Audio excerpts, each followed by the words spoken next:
안녕하십니까? 지난 주간도 잘 보내셨습니까? 수요성서 이야기, 살아있는 속회 만들기 두 번째 시간입니다. 오늘은 2장, 속회의 본질적 의미 첫 번째로 교회 안의 작은 교회에 대해서 살펴보겠습니다. 속회하면 교회 안의 작은 교회라는 표현을 씁니다. 이 표현이 무엇일까요? 오늘 성경 본문은 에베소서 2장 22절입니다. 너희도 성령 안에서 하나님이 거하실 처소가 되기 위하여 그리스도 예수 안에서 함께 지어져 가느니라. 교회 안의 작은 교회. 이 명칭은 속회의 정체성을 나타내는 명칭입니다.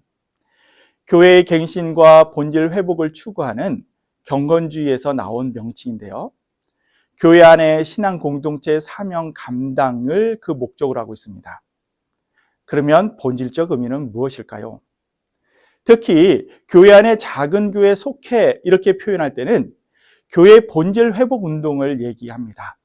그리고 믿음 위에 바로 선 지도자가 필요한 운동으로 얘기하고 있습니다.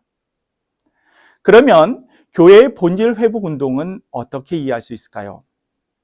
여기에는 경건주의 이해의 필요가 있습니다. 30년 전쟁, 이것은 사실 신교와 구교 간의 갈등으로 30년 동안 전쟁한 내용입니다. 그리고 이 전쟁이 이제 회복기로 돌아올 때 경건주의가 시작됩니다. 30년 전쟁, 사실 굉장히 비참한 전쟁으로 사망자만 800만 정도 보이고 있습니다. 참고로 6.25 전쟁 때 참 어려운 전쟁 아니었습니까? 우리 한국에는. 근데 민간인 포함 137만 4천여 명 사망한 것으로 통계가 나오고 있습니다.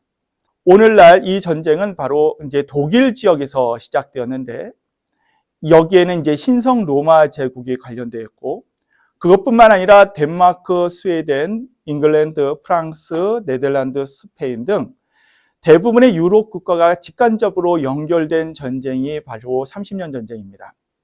이 전쟁으로 인하여 지속적인 약탈도 생겼고 기근도 있었고 전염병, 기아 등 참 많은 신음소리가 있게 됩니다.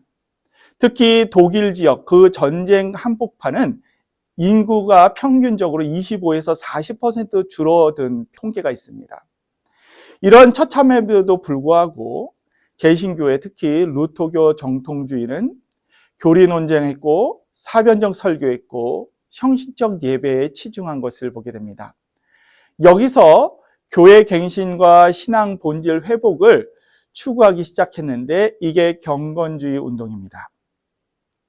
그래서 속회가 경건주의 교회의 본질 회복 운동입니다 라고 얘기할 때는 성도 관리나 성경 공부를 넘어서 성도들을 위로하는 역할, 회복하는 역할에 관심을 둡니다. 이게 바로 교회 안의 작은 교회의 본질입니다. 즉 30년 전쟁의 참화 속에서 교회의 본질 갱신 운동이 경건주의 운동이었다면 18세기 영국 타락 속에서 성도의 성화 추구한 것이 속회 운동입니다. 그리고 모두 이 운동에는 지도자들이 필요했던 것을 보게 됩니다. 그 지도자들 한 4명을 살펴보면 다음과 같습니다. 첫 번째는 스페너입니다. 스페너는 경건주의의 아버지로 표현되는데 제도적인 틀 안에서 작은 경건 모임을 만들었습니다. 30년 전쟁 이후 타락한 교회를 갱신을 시도했고 비제도적인 작은 성경 모임으로 시작한 것을 보게 됩니다. 성경을 읽어보면 그렇게 해서는 안 된다는 것이죠. 그것에 비해서 두 번째로 프랑케가 있었습니다. 경건주의 운동 방향을 제시한 것이 스페너라면 프랑케는 경건주의 이론과 조직을 만들어 전 독일 지역에 확산시킨 사람입니다. 그는 사실 할레 대학의 교수로서 헬라어와 고대 근동어의 전공자입니다.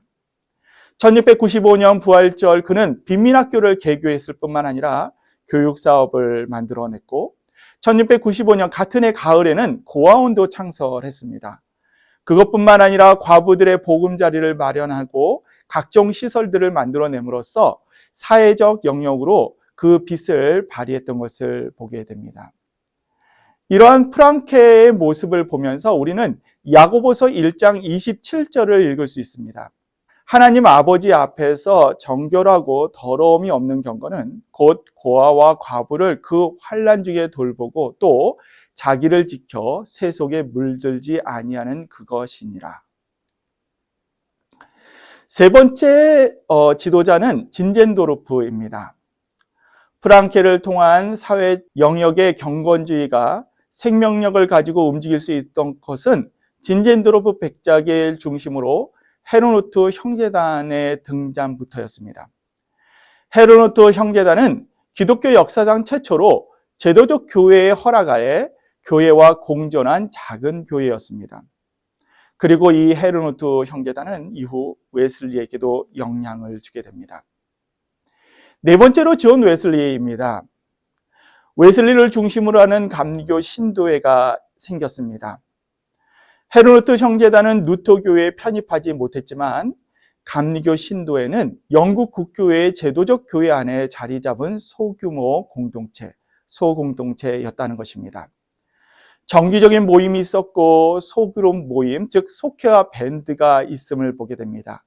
그래서 영국 성교계 안에서 일어난 교회 갱신 운동이 바로 속회 운동이었다라고 볼 수 있습니다. 교회 안의 작은 교회, 다시 한번 정리해 보면 경건주의 운동, 즉 30년 전쟁 이후 스패너를 통하여 교회 본질 회복과 갱신으로 출발한 이 운동이 그의 제자 프랑케를 통해 사회적으로 실천하게 됩니다. 헤르노트의 형제단을 거쳐서 웨슬리에 이르러 교회 안의 작은 교회로서의 본질 모습을 갖추게 된 게 교회 안의 작은 교회입니다.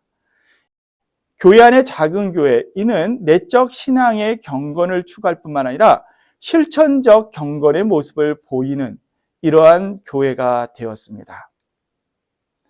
그러면 교회 안의 작은 교회로서의 정체성은 무엇일까요? 그것은 바로 교회이기 때문에 바로 교회의 네 가지 속성을 가집니다. 첫 번째로 하나님 백성으로서의 보편성이고 그리스도의 몸으로서의 통일성, 세 번째는 성령의 전으로서의 거룩성, 사명 공동체로서의 사도성을 가지게 된다는 것입니다. 첫 번째는 하나님 백성으로서의 보편성입니다. 베드로전서 2장 9절 10절 그러나 너희는 택하신 족속이요 왕 같은 제사장들이요 거룩한 나라요 그의 소유가 된 백성이니 이는 너희를 어두운 데서 불러내어 그의 기이한 빛에 들어가게 하신 이에 아름다운 덕을 선포하게 하려 하심이라.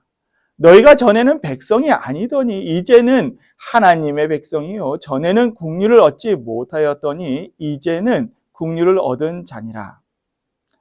이러한 하나님 백성으로의 보편성을 볼 수 있습니다. 두 번째로 교회는 그리스도의 몸으로서의 통일성을 가집니다. 고린도전서 12장 25절에서 27절 몸 가운데서 분쟁이 없고 오직 여러 지체가 서로 같이 돌보게 하셨느니라. 만일 한 지체가 고통을 받으면 모든 지체가 함께 고통을 받고 한 지체가 영광을 얻으면 모든 지체가 함께 즐거워하느니라. 너희는 그리스도의 몸이요 지체의 각 부분이라. 이러한 부분을 살펴볼 수 있습니다. 세 번째는 성령의 전으로서의 거룩성입니다. 고린도전서 3장 16, 17절은 이렇습니다. 너희가 하나님의 성정인 것과 하나님의 성령이 너희 안에 계시는 것을 알지 못하느냐? 누구든지 하나님의 성전을 더럽히면 하나님이 그 사람을 멸하시리라. 하나님의 성전은 거룩하니 너희도 그러하니라. 네 번째로 교회는 사명 공동체로서의 사도성입니다. 마태복음 16장 15절에서 18절은 이런 표현이 있습니다. 이르시되 너희는 나를 누구라 하느냐? 시몬 베드로가 대답하여 이르되 주는 그리스도시요 살아계신 하나님의 아들이시니이다. 예수께서 대답하여 이르시되 바요나 시몬아 내가 복이 있도다. 이를 내게 알게 한 이는 혈육이 아니요 하늘에 계신 내 아버지시니라. 또 내가 내게 이르노니 너는 베드로라. 내가 이 반석 위에 내 교회를 세우리니 음부의 권세가 이기지 못하리라. 이러한 예수 그리스도에 대한 이해를 전하는 사명 공동체, 이러한 사도성이 있습니다. 정리하자면 교회 안의 작은 교회의 정체성, 즉 교회의 정체성, 이것은 바로 교회의 네 가지 속성을 가져야 한다는 것입니다. 그것은 바로 하나님 백성으로서의 보편성, 그리스도의 몸으로서의 통일성, 성령의 전으로서의 거룩성, 사명 공동체로서의 사도성인데, 이러한 것을 가졌다는 것을 의미합니다. 이제 속회와 전체 교회와의 관계에 대해 살펴보겠습니다. 속회가 구원의 방주, 세상의 등대로서의 사명 감당은 전체 교회와 유기적 관계 속에서 이루어져야 함을 보게 됩니다. 그러기 위해서 합력하여 선을 이루어야 합니다. 교회의 덕을 세워야 합니다. 이것에 관련된 성경 구절을 2절 읽어보겠습니다. 로마서 8장 28절, 우리가 알거니와 하나님을 사랑하는 자 곧 그의 뜻대로 부르심을 입은 자들에게는 모든 것이 합력하여 선을 이루느니라. 고린도전서 14장 12절, 그러므로 너희도 영적인 것을 사모하는 자인즉 교회의 덕을 세우기 위하여 그것이 풍성하기를 구하라. 지금까지 우리는 살아있는 속회 만들기 두 번째 시간, 속회의 본질적 의미, 교회 안의 작은 교회의 의미를 살펴보았습니다. 우리는 교회 안의 작은 교회 이렇게 표현하면 이것은 실질적으로 작은 모임이 아니라 그것이 교회가 되어야 되고, 그러면서도 교회의 본질이 갱신되어야 되는 것을 살펴본 것입니다. 이제 다음 시간, 살아있는 속회 만들기 세 번째 시간에는 성화의 도구로서의 속회를 살펴보려고 합니다. 속회의 본질적 의미는 성화의 도구라는 표현을 씁니다. 이것이 무슨 의미일까요? 다음 시간에도 이 부분에 대해서 조금 더 살펴보겠습니다. 감사합니다.